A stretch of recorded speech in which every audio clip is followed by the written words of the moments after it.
This is Radio Taiwan International.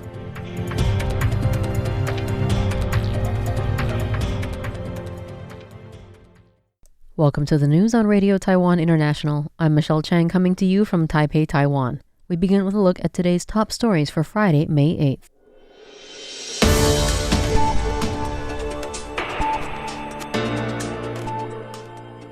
The legislature has passed a scaled-down special defense budget. The Guardian is warning Trump against softening his Taiwan stance before the Beijing summit. And Taiwan has been excluded from the WHO Assembly for the 10th year in a row. But first, today's top story. The legislature voted to pass a scaled-down version of President Lai Ching-te's proposed special defense budget in its third reading on Friday, May 8th. The bill sets a total spending ceiling of 780 billion NT dollars or 25 billion US dollars, with the first round of arms procurement from the United States capped at 300 billion NT dollars or 9.7 billion US dollars, and the second at 480 billion NT dollars or 15.3 billion US dollars. The law defines the scope of procurement to include M109A7 self-prepared howitzers, HIMARS multiple rocket launchers, anti-drone missile systems, Javelin anti-tank missiles, TOW-2B anti-tank missiles, as well as military items approved by the U.S. government within 1 year of the Act's implementation. Those may include hybrid soft and hard kill counter-drone systems, anti-ballistic and air defense missiles, and anti-tank missile replenishments. The budget passed by the legislature is over a third lower than the version originally proposed by Lai, which called for 1.25 trillion NT dollars or 40 billion US dollars over a period of 8 years. The Guardian warns against weakening U.S. support for Taiwan in exchange for cooperation on trade or Middle East issues. U.S. President Donald Trump is expected to visit Beijing from May 14 to 15 for a summit with Chinese President Xi Jinping, as concerns grow over whether Washington's Taiwan policy could become part of the broader U.S.-China negotiations. British newspaper The Guardian recently published an editorial warning the Trump administration against softening its position on Taiwan. The paper argued that Beijing may view Trump's transactional style of diplomacy as an opportunity to seek concessions in exchange for cooperation on trade or Middle East issues. According to the editorial, China could push for reduced U.S. arms sales to Taiwan or changes in official languages surrounding support for Taiwan. The article warned that even small rhetorical shifts from Washington could be interpreted by Beijing as strategic signals. The editorial said China still appears to prefer pursuing unification through non-military means, including economic pressure, military intimidation, gray zone tactics, and psychological warfare. Analysts cited by the paper say Beijing may believe the current geopolitical environment presents a temporary, quote, window of opportunity, partly because the United States is increasingly focused on conflicts in the Middle East and consuming large amounts of military resources. The article also noted growing concern over Taiwan's domestic political landscape, as opposition cooperation and debates over defense spending continue ahead of future elections. Despite rising Taiwanese identity and increasing public skepticism towards China, some political voices in Taiwan continue to argue that improving cross-strait ties remain the more pragmatic path. The Guardian concluded that maintaining stability across the Taiwan Strait remains in the long-term interest of both the United States and broader international community. Joey Cho for RTI News. 21 of Taiwan's major medical associations held a press conference on Friday, May 8th, calling on the international community to recognize Taiwan's role in global health as the island remains uninvited to the World Health Assembly, or WHA, for a 10th consecutive year, scheduled to convene in Geneva on May 18th. The Taiwan Medical Association led the coalition in reading an English-language statement urging the world to acknowledge Taiwan's contributions to public health, pandemic response, and humanitarian aid, demanding that Taiwan be allowed to participate, quote, in a professional, pragmatic, and contributory manner. Taiwan Medical Association President Chen Xiangguo noted that Taiwan received the WHO's hepatitis C elimination target ahead of schedule last year and demonstrated strong pandemic management during COVID-19. Chen said these two achievements deserve to be recognized by the world, appealing that the world cannot afford to be without Taiwan in global healthcare.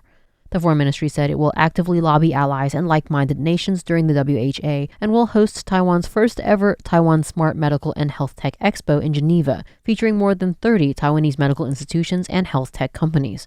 The Health Ministry will also hold 4-sided forums in the area, covering AI healthcare, cancer prevention, hepatitis C elimination, and medical resilience. The domestically built submarine Haikwun is embarking on its first overnight stay away from home. Torpedo drills are verifying its endurance. Taiwan's first domestically built submarine, the Haikwun, departed Kaohsiung port early Wednesday for its 14th sea trial and 8th diving test, this time remaining at sea overnight in a milestone endurance exercise, according to military analysts. The overnight trial marks a significant step in the submarine's final acceptance phase, with tests expected to last 2 to 3 days. Crew members will rotate in 3 shifts, simulating actual combat operating schedules, while engineers monitor battery consumption and equipment stability over an extended period. Military expert Ji Dongjun said the tests would evaluate the submarine's full power cycle after charging, with dive depths progressively increasing. This is the most critical phase of Haikwun's acceptance process, Ji said, adding that torpedo systems tests would be conducted both surfaced and submerged to verify combat readiness. Engineers will also stress test life support, thermal regulation, pressure hull integrity, and sonar systems under sustained conditions. If the overnight trials succeed, state-owned shipbuilder CSBC Corporation plans to formally deliver the vessel in July. Phil Iskowski for RTI News. Yilan Migrant Fishermen Union, or YMFU, and the International Transport Workers Federation have jointly funded the distribution of 200 maritime first aid kits. In a Friday, May 8th press conference, the YMFU said that it hopes this initiative will serve as a catalyst, raising government and societal awareness of occupational safety and health among distant water fishermen. Taiwan is the world's second largest producer of distant water fishing vessels. However, several prominent international media outlets, including CNN and The Guardian, have recently reported on issues of forced labor and workplace injuries on Taiwanese fishing boats.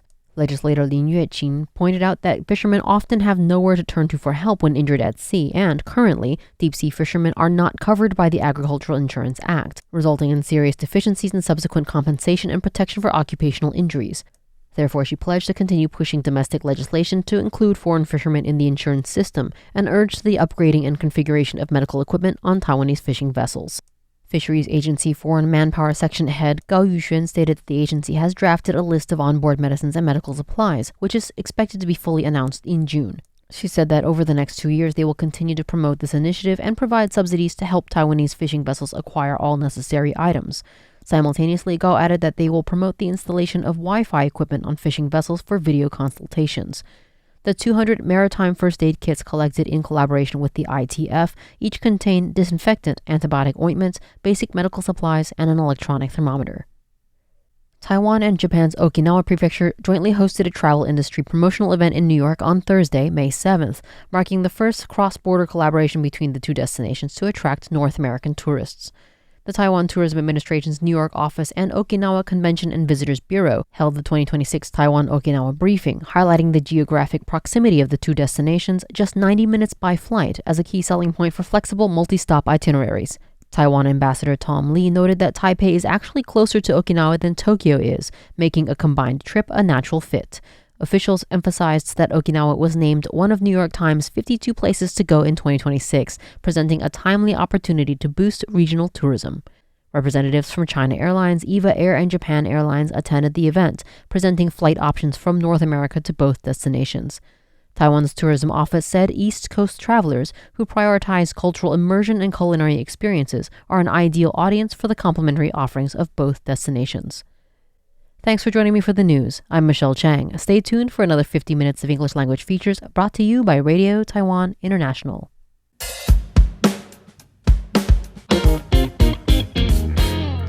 Apple Podcast, Google Podcast, SoundOn Podcast, Spotify. You name it, we're on it. You can find selected shows produced by RTI's English team on different streaming services.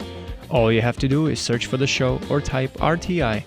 Find an episode you find interesting, hit play, and you'll learn more about Taiwan and its people.